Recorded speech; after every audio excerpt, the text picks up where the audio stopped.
Welcome to the Surviving Marriage Podcast with Rufus and Jenny, marriage educators, best-selling authors, and relationship disruptors, giving you marriage education from decades of marriage experience. Here's Rufus and Jenny triplets.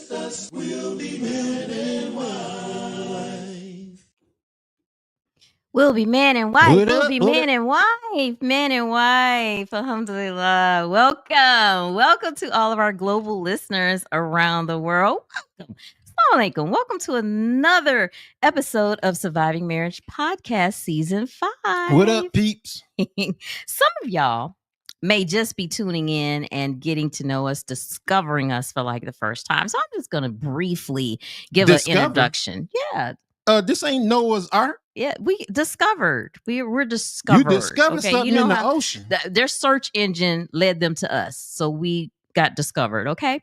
We are Rufus and Jenny Triplet, best-selling authors of the book, Surviving Marriage in the 21st Century, 13 easy tips that can help you get to 20 years and beyond. Move your big head. Why you pulling my head? Years and I got to be on the mic. You can't just be pushing the brother around and stuff. Yeah, and it is sold over, I'm going to wait because we got a big announcement. We're going to announce a major milestone that we have hit in book sales. It is unbelievable. We're still surprised about it. We're shocked, and it's just alhamdulillah. I'm still shocked. Just alhamdulillah. Okay. You shocking me just saying it. We are international speakers. We've spoken in about 9 countries. It's about 9 countries, right? Yeah. You want me to remember? Yeah, about 9 countries. Go watch our TED Talk. You'll see a little bit of it. We didn't spoke in some countries, right? That's too much for my brain. And then, of course, we're podcast hosts. We're podcast hosts of this podcast, okay, Surviving Marriage. And we've been married. We just celebrated 35 years. 35 years? You old. Oh, what? You older than me. You are older than me. Are you serious? Only about a couple months, but you still older than me. Does that mean you have to do what I say since I'm older? Nope. The oldest get to boss people around. No. Can I boss you around a little bit? No, this ain't that type of. Just a little bit, please. This ain't that type of hierarchy. In there, who? Our next episode will be 35 things we've learned in 35 years of marriage. And when we did our what we learned in 30 years, I learned more than 35 things. Well, we're going to keep it at that because it's trendy. You know, it's like it's trendy. But some of the good stuff right? might not be in there. But when we did our 30 years, what we learned in 30 years of marriage 5 years ago, that was our most downloaded episode. Like, that was everybody, I guess, was going like, well, okay, they hadn't been married 30 years. They know a couple of things, right? A few things, right? So be sure to stay tuned because that will be our next episode. So you need to be on the lookout. Before we bring on our guests, we have a few housekeeping things, okay? I swept the floor yesterday. Dude, not I dust on not Monday. Not house chores. Housekeeping for the podcast. Oh, I thought you wanted me to clean the driveway again. All right. So wherever you get your podcasts, for Apple or Spotify or different things like that, we are back up. So make sure you subscribe. Oh, you did kind of mess that up for people. I didn't mess it up. I remember. I didn't mess it up. I remember. We had to go away. Call we it had what to you go want. away to take care of some family, right? She was messing y'all up. We had to go away. So, but I it's ain't back throwing up. you under the bus, though. You ain't throwing me nowhere. Sure ain't. You ain't throwing me nowhere. I sure ain't. All right. So wherever you get your podcast, make sure you subscribe. If you are finding us on YouTube and Facebook, make sure you subscribe, like, follow, all of that good type of stuff. Now, after all is that is said and done, you done watch some episodes, different things like that. Make sure you rate and review. Why? Because all of this helps us as far as our podcast. And it's free. It's free.99, just to be able to do that. All right. And it also helps you. It also helps you not miss an episode. Okay. Girl, you be tripping. You be tripping. All right. Coming up, we are reaching out across the pond again today for a conversation about Muslim love. Your hand ain't that long. You can't reach that far. We're Muslim. We in love. Or we love. But some folks, right? Some folks. Deep in love. Okay. Just totally in love. Can't love nothing else. That's enough. Hmm? That's enough. I'm just so That's in enough. love. Girl, That's I'm enough. so in love. Stop. Hmm? Stop. Okay. I was But trying some to tell folks- them how deep it was. Some folks don't understand the concept, right? So here to break it all down, are coaches and speakers. I hope I hit the right button. Taf and Victoria. Assalamualaikum, guys. Waalaikumsalam. Hmm? You gonna shorten that? You always give the long version. I know you give the long version like it's an encore. Okay. I'm just trained. All right. Thanks so much for joining us, guys. We're so happy to be here with you guys. No, thank you. Alhamdulillah. Alhamdulillah. We're gonna ask you, start it right off. How long have you been married, and how did you guys meet? Interesting question. So MashaAllah. we've been married around 6 years, and how we met was down to this wonderful and beautiful lady next to me. Well, for a lot of people don't know is I actually slipped into his DMs.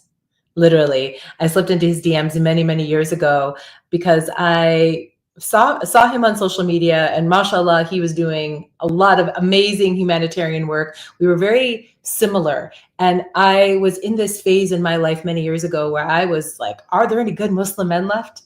And subhanAllah, this guy popped up, and he was I thought he was so great. Actually, I went looking for his wife because I said, a guy this great, mashallah, has to have an amazing wife.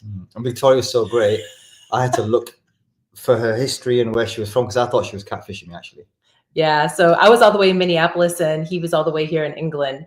So that's how we met many years ago. And one conversation, little did we know that one conversation was going to lead us to all the incredible work we're doing today now. And subhanAllah, it's been a journey, definitely. Mashallah, mashallah. So somebody just threw out the fishing. Yeah. Now, but while we sitting up here telling people stay out of people's DMs, she all up in his DMs. In my boy DMs. Just all up in his DMs Just and everything. all But just- it's a good thing Girl. he was single, because that could have caused some Yes. argument or a problem with a wife. We made sure of that right away. That was 100% clarified right off the bat, 100%. There was no denying that, because we weren't about to go down that road. And I think at that point for me, I don't think I could have accepted a man approaching me. I wouldn't have trusted his intentions. So for me approaching him, it was really nice that I knew that I was reaching out. I had pure intentions. I just wanted to get to know this man. I just wanted to reach out and say, mashallah, bro, keep doing what you're doing. And the thing is, actually, I would never do that. I would never inbox anyone. So we were the perfect match right from the start. Absolutely. Alhamdulillah. Well, if anybody else is hearing like what we're hearing, you're hearing two different accents here, right? So even though they're across the pond, somebody was all up in America looking for somebody. So let's talk about that a little bit, and seeking a mate. Well, the interesting thing is we weren't actually looking for marriage. That's the ironic thing. We actually weren't looking for marriage at all. And little did we know before we met, we had been preparing for each other before we ever knew the other existed.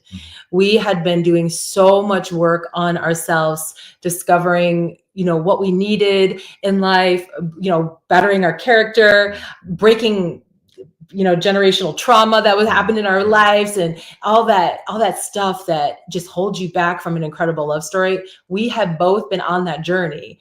And man, subhanAllah, when we met, we instantly recognized each other's hearts. I think it's really integral as well that we weren't looking for anyone, because so the energy that we had attached to when we first started to communicate wasn't about, I want to be with this person. It was more of, okay, I'm safe and secure where I am right now. I'm happy with my life as present. So I don't have this energy that's icky or, desperate or, showcasing that, I'm after something. So that in and of itself was really a relief that, we had done some personal work, some inner work, because we're divorcees, both of us at the time. And so we were coming out of that phase. Had been some time, like Victoria said, we'd done some work on ourselves and deliberately taken the time to make sure that we were on the path to healing ourselves before doing anything else. And Yes, people definitely need was. to understand it, and especially both of you guys being divorced. And we'll talk about that in a minute. But let's get right into Muslim love. I really want to just really do a deep dive into this. A couple years ago, we did a session on Black Muslim love for the Black History Month with Naima Roberts when she had organized her conference, and we actually did the session on Black Muslim love. And it triggered some people in some places, of course, mainly single people. And yeah, Mainly they single were people. mainly It triggered me too. mainly you were not I was all triggered. kind of triggered Oh up in my there. gosh. Mainly single people. So, because a lot of Muslims don't marry for love. It's not something that they seek, and going for. But on the same instance, physical attraction is like one of the number one things that they seek out in looking for a mate. But they're not marrying for love. Ones that aren't marrying for love, but the physical attraction. So it's almost kind of like a weird conundrum. So let's talk about Muslim love. What is it? And how do you overcome the ideology of it? Because Muslims don't necessarily marry for love. Here we go. Well, I guess I could start off by saying the mindset, Dean, and character is what's going to create an incredible marriage, not the looks. So we first have to, we are looking for that chemistry, right? A lot of the work we do, we work with Muslim couples from all over the world and helping them prepare to have an amazing marriage or have amazing marriage if they're already in one and struggling. And the first thing we talk about is when you're looking for something in your relationship, there's always something deeper below that. So for example, matter of fact, I had a client just this last week I was working with, and she's saying a non-negotiable for me is he's got to have beautiful teeth. He's got to have nice teeth, right? Well, what does that mean? What does that really mean if it's a non-negotiable for you? Can you love someone who doesn't have nice teeth? And she struggled with that. She struggled with it. That's superficial. Well, at first glance it is. But then she said to me, well, I said, what does that give you? She goes, well, that gives me the ability to have, to feel connected and attracted. And that gives me the ability to let my guard down and become vulnerable and intimate with someone when I marry them. And so I said, so you're really looking for someone that you can trust and feel safe with, not nice teeth. Because we all know not every brother with nice teeth is going to be safe and trustworthy, right? Yeah, exactly. And That's a disguise. do you know the story behind why their teeth is not nice? You know what I'm saying? That is what the character of the person is. As if there's a person that just didn't take care of themselves, you know what I'm saying? Or were they in a household where their parents, it wasn't a priority for them, and it just spilled over into adulthood. So you know what I'm saying? There's different things behind stuff, but that's why it takes conversations to get to know someone. But Sis Victoria is just trying to tell people what you really looking for is this. But I'm just saying though. And then we've counseled a lot of couples around the world. Ooh, and don't be reminding me. When you get certain questions from certain people via inbox and it wants to be an essay and different things like that, I'm like, I can't have this conversation with you because there's too many small things that we have to get into. We do a lot of listening and besides for a lot of talking, and the people that come to you want to do a lot of talking, and we understand that, but we're here to listen and just find out what is behind all of what you're talking about. Yeah, I kind of figured it out. If they would listen, they wouldn't have to talk so much. But they don't understand. They don't understand that though. That's what we're here for. That's what they're here for. Okay, my fault. All right, my fault. Let me pull it back. Then. Right. So let's get into more. So explaining what that is, because like I said, a lot of Muslims don't marry for love, but also overcoming the ideology, of that, because once again, like I said, physical attraction is a certain thing. You say you're in love when you get married, but physical attraction is a big thing.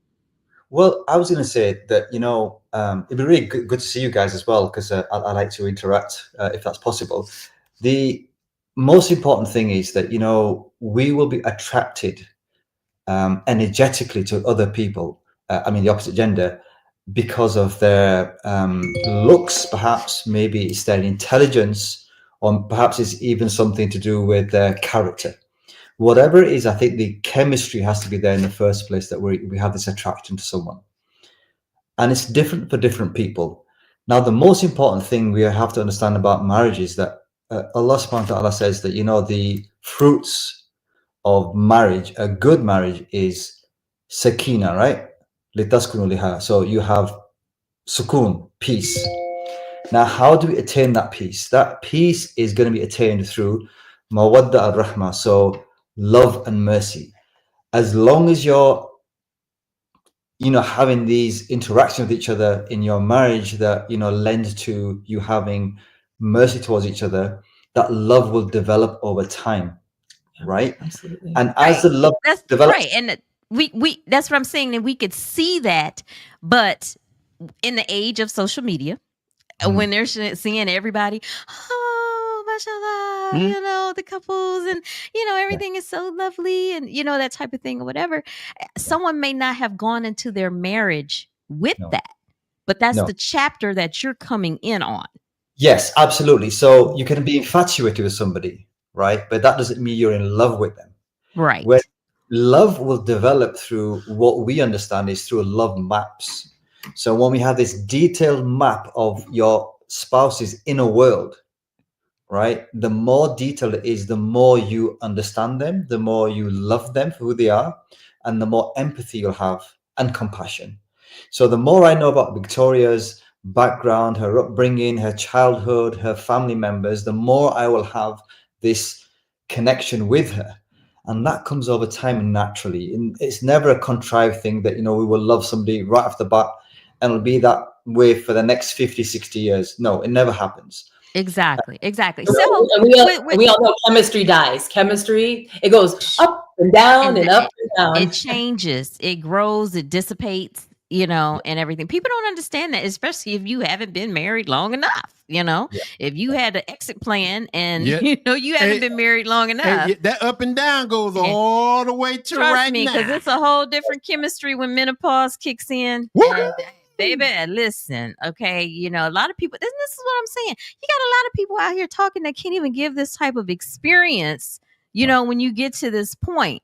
When I was 16 and I met this dude, okay, a different story. Well, dude, that must have been another dude. But I'm dealing with it's menopause right now, boo. Jenny, that leads to another point as well, Jenny, that who you were when you were 16 and Rufus when he was a little bit older than you, 17, let's say.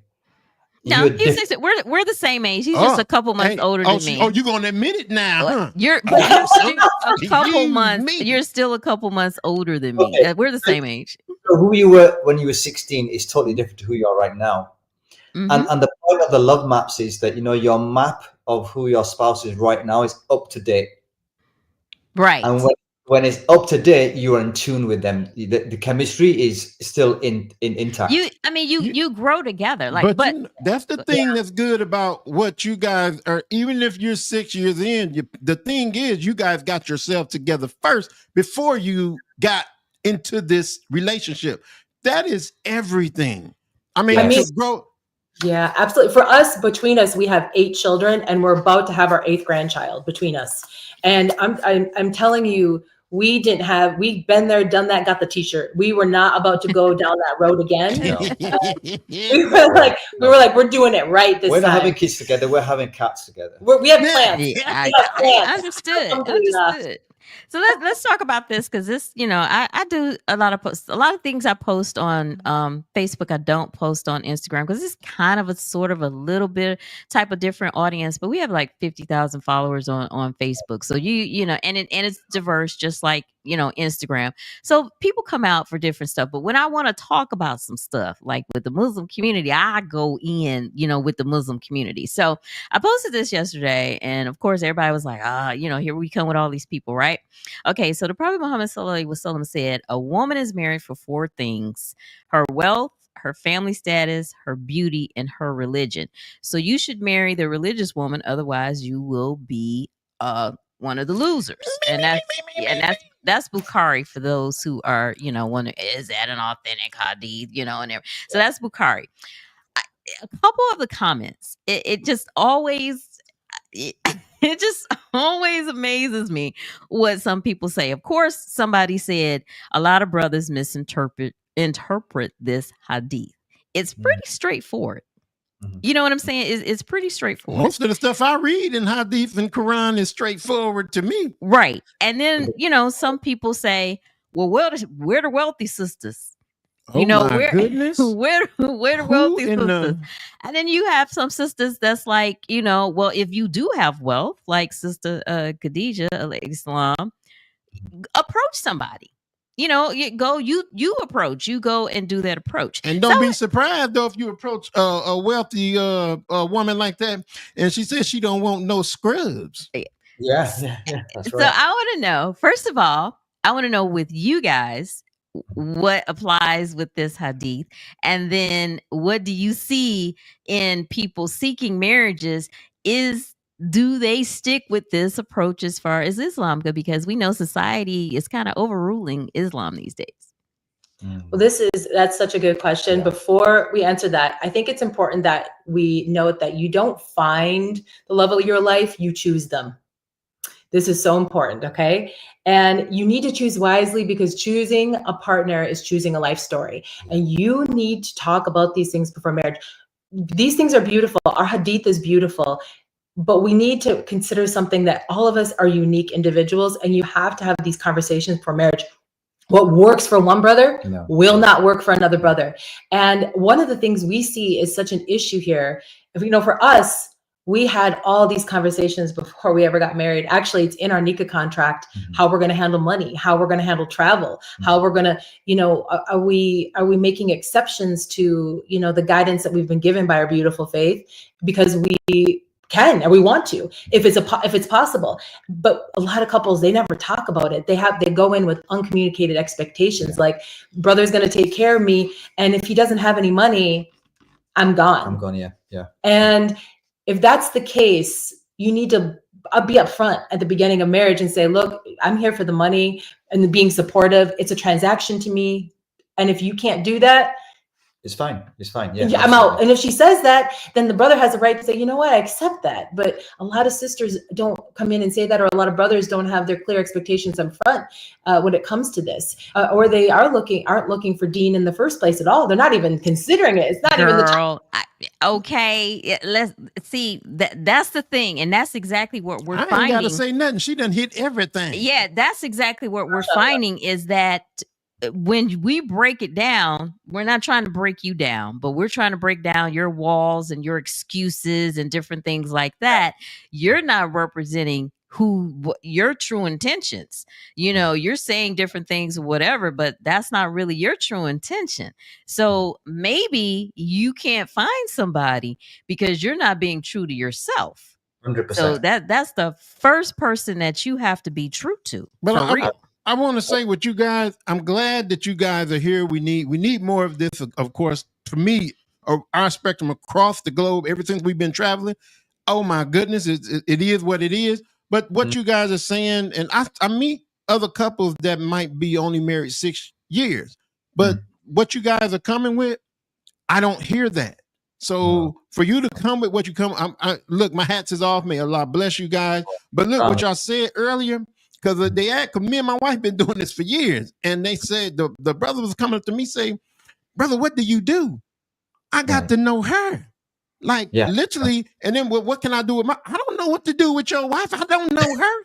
You got to get to know her so y'all can do this thing. But so what you said hit me big time, because so many brothers asked me what was I doing, like they were going to do the same thing. And some tried to, I don't even know, I ain't gonna say mimic, but my point was, did it work for you? No, because that ain't her. I need Coach Taf to answer me about this hadith. Which one of the four? Okay. Which one of the four did y'all do?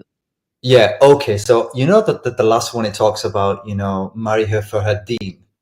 Now we have something called the spiritual blueprint. And the spiritual blueprint is not a complex system, but it's a system and a framework that we've created, mashallah, Victoria and I. And what that does is it looks at your family of origin, where your spirituality stems from. You know, how did you experience growing up as a child in your family vis-a-vis spirituality? Was it a strict form of spirituality, or was it quite, you know, just very flexible? But the most important thing, what we say is that, you know, two people can share the same faith, but can be a distant apart. And the analogy that we give is like, you know, you're traveling on a motorway. Or highways, we say in America. Or, sorry, we say highway, right? Yeah. Okay. And you're traveling in one direction to one state, let's say. Now, if your faith is aligned, and we say an aligned faith is important, if your faith is aligned, you are traveling in the same direction. Okay. The more aligned it is, the closer your cars will be, and the cars represent you. And hopefully we're in the same car. That's ideal. That's the ultimate. You're traveling the same car, same direction. Okay, heading towards Jannah, right? Okay. Right.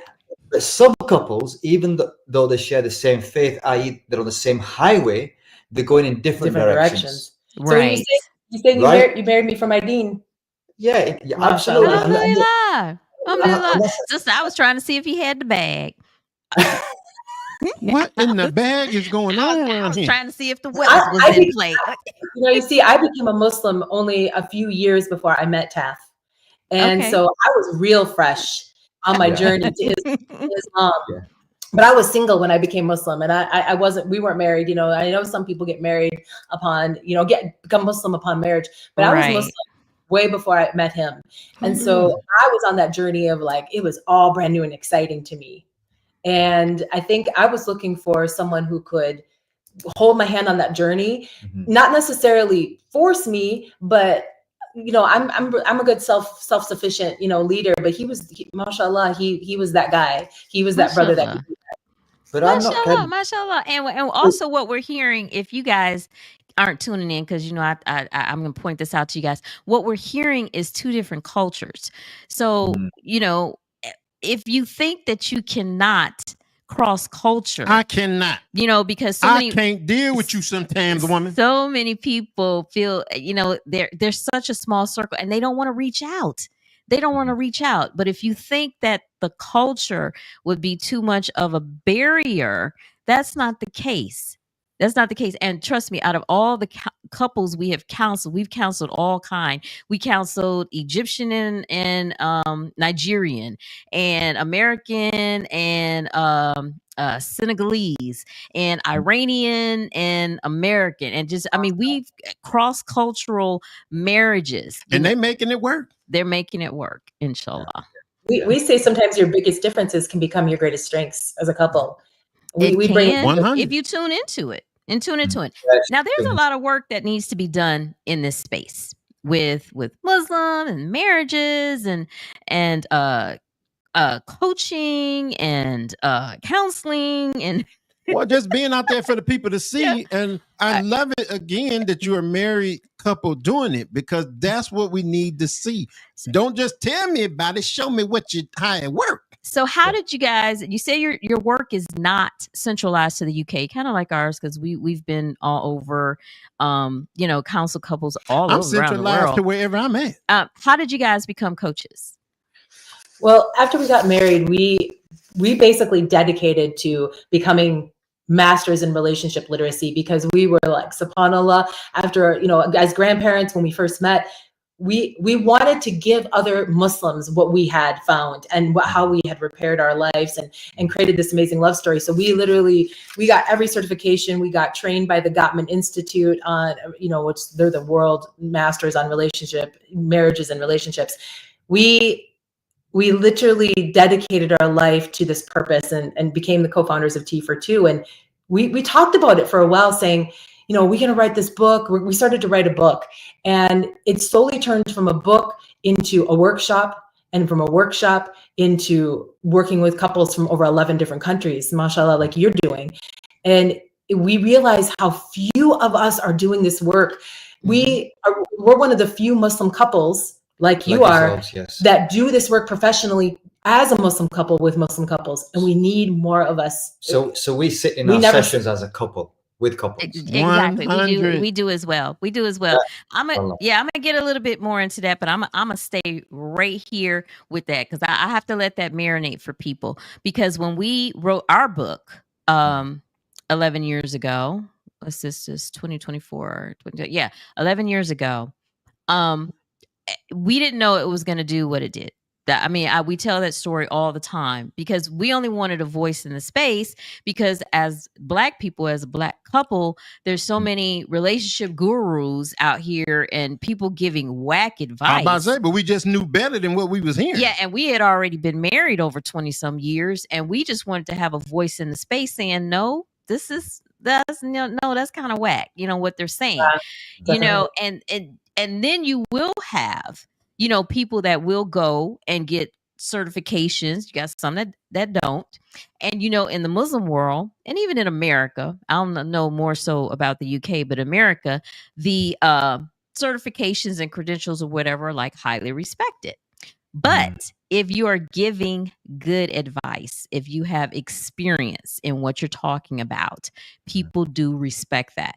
So when I kept telling them I didn't have no degree. I just got marriage to tell you about. You got a PhD in marriage. I'm just trying to tell 35 years, bro. In there. Okay, you better. I'm still working on. You better tell them how you kept me. All right. So people will respect that. So that's how we got thrown. You know what I'm saying, into the space and different things like that. Now everybody doesn't respect it.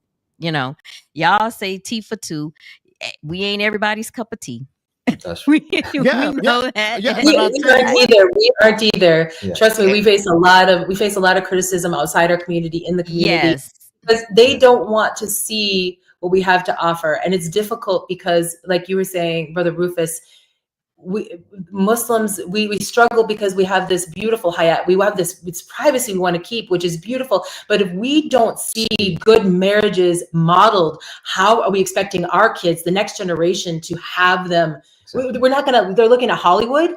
That's not what we want them to model. Yes. It's not. And then also it's the respect that's given to, and we cannot over criticize that too much, but the respect that's given to the imams who give lectures. But we say in our marriage workshops, when we used to do a lot of workshops, we pull back, but a lot of workshops, we would always say, because first of all, we've counseled Hafiz Quran, we've counseled some imams. So, but we always say that when that imam gives you the lecture, what does wife have to say? What where is she? Where is she? What is her input? On this, because we know a lot. Why is your wife in my inbox? Telling me about some things. So this is what I'm saying. They're tasked with the deen, and teaching the deen and being scholars of the deen. But they still human. I keep telling people they still human beings, and they still got Allah didn't task them just with giving the message. They still got that task of holding that marriage together. Yes. And it still ain't just because you spout that deen, like you said, we all ain't in the same space as far as our deen. So and a lot of our workshops that we've done across the country and around pretty much the world, we've had imams in our sessions. Well, they wanted to know what we were saying, and some of them needed some counseling. But but the thing is what we were saying, and I always say, if I'm saying something that goes against Quran and Sunnah, then let me know. Let us know.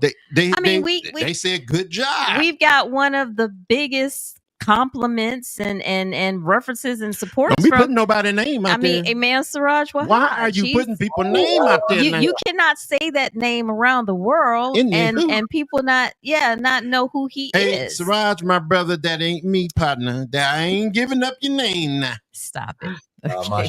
We always tell people we're inspired by deen, but we're driven by data. We bring both to the table. We're not scholars, and there's a place for that. And those scholars and those imams, they have a place in our community, but not all of them know a lot of relationship literacy or real life, tools. That's it. And that separates them. You stay in your lane, we'll stay in our lane. And the thing is, we've studied this. Okay. And you know what? But we need more of this. So again, but this is a pretty sweet lane. You know what I'm saying? And I have tried. Yeah, because I'm about to jump out, so we need y'all to jump in. No, I have tried. Don't go nowhere too I'm fast jumping. because people keep pulling us back in. Every time Abandoned we try to ship going sail down, off woman. in the sunset, somebody keep pulling us back. And I have tried to do an international conference. Like I'll see conferences A lot where knows I've tried, but they just keep pulling the brother back. they have it in different countries. Like you guys, I think you guys just did like a conference, and I saw one in like Africa and different stuff like that or whatever. But they never bring us together. You know what I'm saying? Like, us with the people who are actually doing the work, together. So We've spoken about this as well. We have. I may reach out to someone, to do that, because why don't you have the people who are actually in the midst of it? Why don't and you doing have the work? Taf and Victoria do this? Excuse me. Yeah. Hey, you know what? We're just on the horizon of retirement as well. So I'm just letting you know, we're both Generation Xers. Like we've done our time. Right. I mean, and that's the way we feel. But the thing about it is, there's not enough people that can come up under us that have the experience and can do the work. So you feel some type of obligation, or give the right information. So again, man, you feel some type of obligation because you don't want to leave the people like, well, what about me? I do. See ya. No, you do Wouldn't not. Stop it. So what have you seen has been the biggest thing missing in Muslim marriages today? Oh, wow, that's a powerful question. Do you want to speak first? Well, I guess the first thing I would say, the first thing that comes to the top of my mind is we talk about communication, but it's bigger than that. Couples we see missing is an understanding that conflict actually can bring about connection. People do not know how to fight right. And they're bringing all their luggage and their trauma from their past without learning that there's tools for this. Like we can actually learn how to fight right. And we always see, conflict as a means to up level. Matter of fact, I think that's the biggest difference from our previous marriages to this one is we've actually learned how to use conflict to connect. And so I think that's missing. We see it so often. That's a huge one. And I have to say, Brother Rufus, that, my experience in doing this work, but also doing work within the community for the last 30 years, almost 30 years, is that I was never modeled by my father to be emotionally available, right? Period. I had to learn that myself in the last decade, how to be emotionally available, how to be vulnerable, how to speak to my children in a way that really was connective. And the biggest thing that I feel is missing in marriages is that the men, more often than not, are still emotionally unavailable and unable to be open and vulnerable with their wives. And this actually seems to be a huge problem, which is leading to complete disconnection, but also giving this message to the children. Look, this is how you should be as a husband, and this is what you should expect as a wife. And for me, it's not working. Yeah, and I would say, you want to take that? No, I got something to say about love that. it because my children reference back to my marriage. So again, this whole thing of having you guys, anybody out here as a couple showing these kids, because I had at one of our sessions, we had a 15-year-old come. I always tell people about this because it broke me down. And he said, well, he didn't have this example in his home. But looking at me and my wife's interaction, he wanted, every time we went to Philly, he wanted to show up. Like he had to see us as this example. So my hope is that even if they don't have it in their home, if they see us out there and they see you guys out there, that there's hope for them in that, because that emotional, what you're talking about, he didn't have it in his home. The father. Yeah. And I feel there is, we did a huge session at ISNA a few years back. And I mean, it was that time they called the fire department. It was packed. It was standing room. She was about to get them people in trouble, y'all. It was standing room only. People were sitting on the floor in the back. It was all I told you the marriage workshops there, when you go to those, they're packed. Yes. It just shows you what they need. Everybody let us know, like, this one was like what we did. This one was different, you know, Yeah. because we listened to the crowd. We took questions from the crowd. That was Oh, pretty we much let them like the talk. Keep on majority. talking. Hey, You hey, know, you know how people- when people talk, they're gonna say something. People will come in and do lectures and tell you, you know, and Imam Siraj was there. Baba Ali was there on our panel. Nadir Pierre was there. And then, of course, you know, we were there moderating and different things like that. But the thing about it is that we listened to the problems of the people.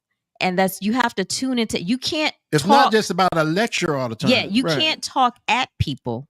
You have No. to listen to people and respond The and give them good information. lectures are fine, but there's time for lectures and there's time to listen.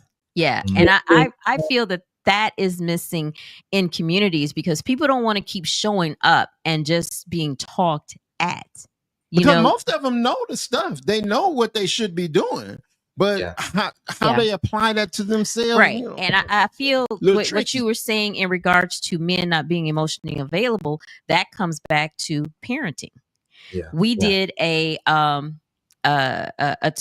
talk with 7 of the MSAs in the New York area.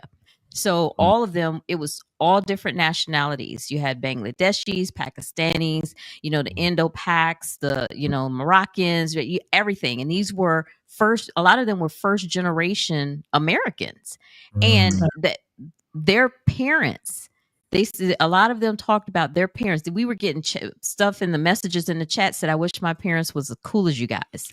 I don't know what they're talking about. Yeah. I was kind of hot that day. So those type of things that spill over, you know, into what shapes you as a human, and into your relationships. And that is the type of thing that communities are not concentrating on, because when you have a workshop and you want somebody to come in and listen, the people that need to hear it needs to be there. You know what I'm saying? The people that's affected, because even if you tell that to a 20-some-year-old, what we told them there, they may not necessarily go home and have that conversation with their parents.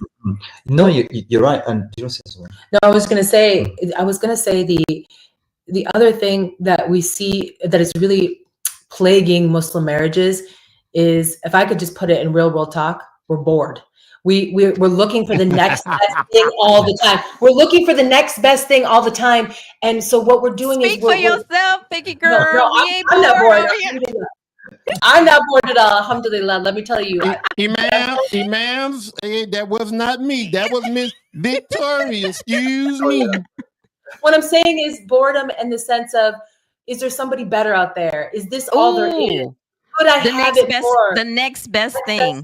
Yes. Yes. And so what boredom is that we think that this is it. This is the roof on life. This is all I'm getting. And so we're living in a Western culture of more.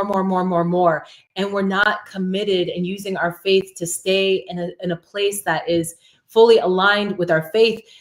Because here's the thing, life constantly changes. We're gonna, we could always find something different.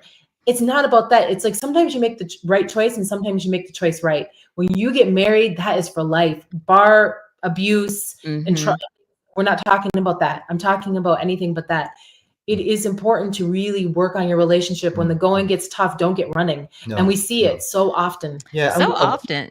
I was just going to say that social media plays a part in that as well. But go ahead, Taf. One of the misnomers is this, that, you know, conflict is bad, right? John Gottman, Dr. John Gottman says that, you know, 69% of every couple's conflict is perpetual problems. You're going to be fighting about the same thing over and over. The same things day in, day out. 69% of your arguments will be about the same things. Right? Well, that's marriage. You know what? We just fought about that stuff about when I was 16 years old. We didn't fight about 2 days ago. We don't have fights over here. We have disagreements. I disagree. Yeah. So what he has is he has a solution of how to address the 69%. So he says the couples that are doing really well, successful couples, have a 31% success rate, as it were. Wow. That's success. In terms of their conflict. So when you look at that, you think, wow, only 31% of their differences on what they agree upon is what makes a successful couple. Now, when you see it through that lens, you think, I have a great marriage. Right. Right. And Right. what it says was that if you're looking for the next best thing, that 69% will be a different 69% with the next person. Well, I have a few things. Okay, number one, like I That said, is so social. I true. feel social media plays a part because comparison is the thief of joy.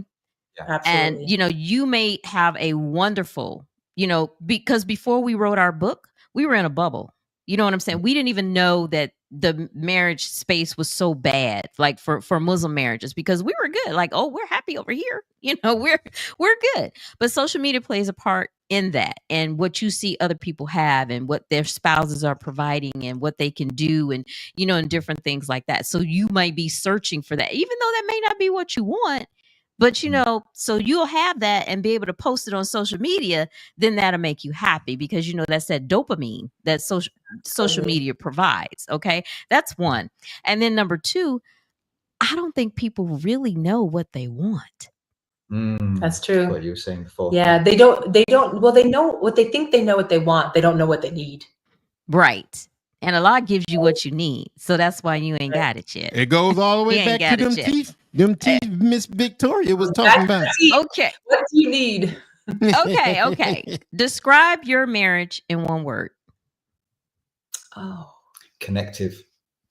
Aw. I love that. Yeah. Do too. I was gonna say real. Okay. It's real. Just- we keep it real. 100. Describe Muslim marriages in one word. Conflicted. Okay. That's the other side of connected. That's actually good. Okay. Yeah, that's good. You got Yeah, one? I That's don't. I tough. have to think about that. I'm thinking my brain wants to go to what it can be and what it should be. Yeah, but it's No, Yeah, what it is. It's right. Hey, my But brother talking normally- reality up in here. Normally your first thought is is it. I was gonna say backwards. Okay. We're moving backwards. Yeah. Now I'm gonna touch on something, and I don't want to. But all y'all out there, we ain't talking about everybody. We're talking about in general what we see across this world, because we worldwide We now. global. We We global. worldwide now. I want to touch on something, and I don't want to bring it as a downer, but we're looking at the time, and I just want to touch on it just briefly because we share this as a couple, and you recently lost a son, and that as we just passed the 8-year transition of our oldest son. And that is something that really tests you in so many ways. And a lot of people have lost their Are marriages. you speaking from experience? I Because just you said, sure sound like you experienced something. yeah. A lot of people have lost their marriages because they could not get over their loss. So how has your marriage navigated the loss and the new normal? Oh, it's a powerful That's question. a really good question. Well, we're 1 year in, and I will tell you that our faith has played the biggest role in redefining this experience for us. And I will tell you from the first day that we knew we lost our son to today, we have grown stronger every single day. And if we did not have our faith as a backbone for us in understanding that, everything is working out best case scenario, even if we can't see it, Allah has a plan in everything. I mean, subhanAllah, my oldest son did the janazah washing for my youngest son who passed away. His name was Hayden. And my oldest son was not a Muslim. And he walked out of that janazah. And let me tell you, within 30 days, Taf was doing his shahada. And I will tell you something, beautiful things come from tragedy and lessons and life. And I still think the gifts are still coming from this experience. Oh yeah. Alhamdulillah. Very difficult, but it forces, I think it's forced us to get closer. So I would say that, your perception becomes your projection. However you see a thing is what you will eventually believe that thing holds. So what we experience, like I said, I believe that it's a connective relationship. So throughout this grieving period, we've still been connected in different ways. And this is what it means when you have to pivot, when anything comes up in life that's different, that, the ebbs and flows of life, it's a given, right? Just like you said, the power of no. When you don't get the answer, or the experience doesn't come up as you thought it would, something happens in life, you got a choice. Yeah. And Well, leaning into your faith. That's right. I will say this. What I've noticed with couples who faith has grown again, or who have that faith, we've been able to get through that test from just a little bit better because of our faith. So that's why when you guys said, what I'm telling you at the beginning of this conversation, I ain't gonna never forget that, because where y'all was as individuals when y'all came together helped in your faith, helped the whole thing. So when that tragedy happened, I just feel y'all was able to deal with it a little bit better. But that's what Allah wanted. I get how Allah wanted us to grow in faith and in our marriages and all of that. All of that comes together. Again, if you're low in faith, you made some of those marriages that didn't make it was because of faith. True. All right. Before we get into our speed round, let the people know how they can get in touch with you guys, retired or not. Well, we got a few years left. We have a few good years in us. We are on Facebook. We're on Instagram as T for Two Muslim Love. Our website is tfor2.uk. We serve couples all over the world, so you can connect with us there. Where else are we? I'm on LinkedIn. We're everywhere. We could probably drop in some details on this chat, inshallah, later on, perhaps as well. Yeah, you can reach out to us anywhere, anytime. We'll connect with you. We have no barriers to work with anyone across the world. I mean, other than time. Sometimes we have to get up real early, but that's okay. Alhamdulillah. Alhamdulillah. Yeah, we definitely have your stuff dropped in on our YouTube. Okay. All right. So speed round. All right. First one: physical book or audio book? Audio for me, definitely. Physical book. I'm old school. Cake or pie? Cake. Pumpkin pie. Yoga or Pilates? Oh, yoga for me. Yoga. Okay. They got one together. Yeah. Marrakesh or Abu Dhabi? Marrakesh. I would say Marrakesh. I've been to both places, so Marrakesh, yes. Okay. Hugs or kisses? Both. Kisses. Checkmate. Okay. All right. We're gonna take a question from our surviving marriage couples card game. You guys can't see it because of the lighting. Yes. Yeah. But we're gonna put it up on the screen so you guys can see. Yeah, it's our couples card game. And it has 3 categories: for better, for worse, for richer, for poor, in sickness and in health. And we're just gonna take one very random. And just very random, just picking out of here. And this is for richer or for poor. Okay. When things break down, do you prefer DIY or calling a professional? DIY all day long. We're sitting in our home in England right here. We've spent the last 4 years rebuilding this home with our hands as a couple. Wow. Oh, y'all bad. We built literally the walls with our hands. So DIY all the way, we will rebuild it. Girl, I'm calling in the troops. Yeah, a DIY couple. All right. So this is our couples card game, guys, that we created for our 30-year anniversary. You guys can go to survivingmarriagetips.com and grab a couples card game. Now, y'all need to grab, this is the original. Y'all need to grab one before we get ready to introduce another pack of card games. Hopefully we get them out before these tariffs hit, and so we can keep it cool. Okay, so surviving marriage couples card games is 99 questions for one great conversation, and single people use it, married people, all that good type of stuff. And we've had nothing but great feedback from people, because it's for people who have a failure to communicate. It helps your communication skills. It's a good thing I ain't got no failure. All right. Thank you guys so much to Taf and Victoria. You guys said this has been a great conversation, and we appreciate you. Thank you for being here.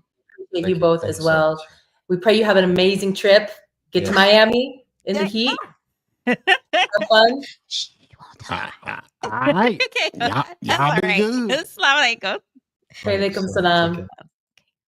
Okay. All right. We're going to get into your food for thought. Food for thought. Food for thought. You got to know who you are in every room you enter.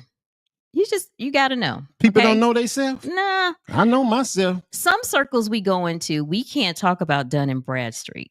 Folks who don't know, that is a business term. We've had a business for years, and it's registered with Dun and Bradstreet. We can't talk about Paydex scores. That's the business credit score. We can't talk about trade lines. We can't talk about acquisitions, etc. We can't talk about that because people don't understand it. Just like we can't really talk about healthy marriages with people that don't understand the language. It's a lot of those. You think? Okay. I'm just saying. Part of being Ain't able, no need in being fooled. Part of being able to relate to a wide variety of people is to be inclusive of all of the experiences of who you are. So you can walk in one room and talk about one thing. You can walk in another room and talk about another thing. And then you're just well-rounded and you're able to relate to a lot of people. So know who you are in every room you enter. Okay? That's it for the food for thought for today. All right. So now how can you guys support us? You guys already saw our couples card game, right? You guys can purchase our couples card game that helps support our podcast. And you guys can follow us across social media at Rufus and Jenny, at Surviving Marriage. If you're following us on YouTube, find us at Rufus and Jenny TV. And of course, on Instagram and Facebook and all of that good type of stuff. Just look for Rufus and Jenny. We're out there. We're Googleicious. Just Googleicious, okay? They can just look for the man. Oh my gosh. And don't forget to subscribe, rate, and review as far as the podcast. You ready to ride, dear? You ready to ride? I'm already gone. Can't nobody see me no more. Remember, marriage is a marathon, not a sprint. We're surviving it. And so can you. And we are Rufus and Jenny. Until the next episode, y'all be cool. We'll be men and wives.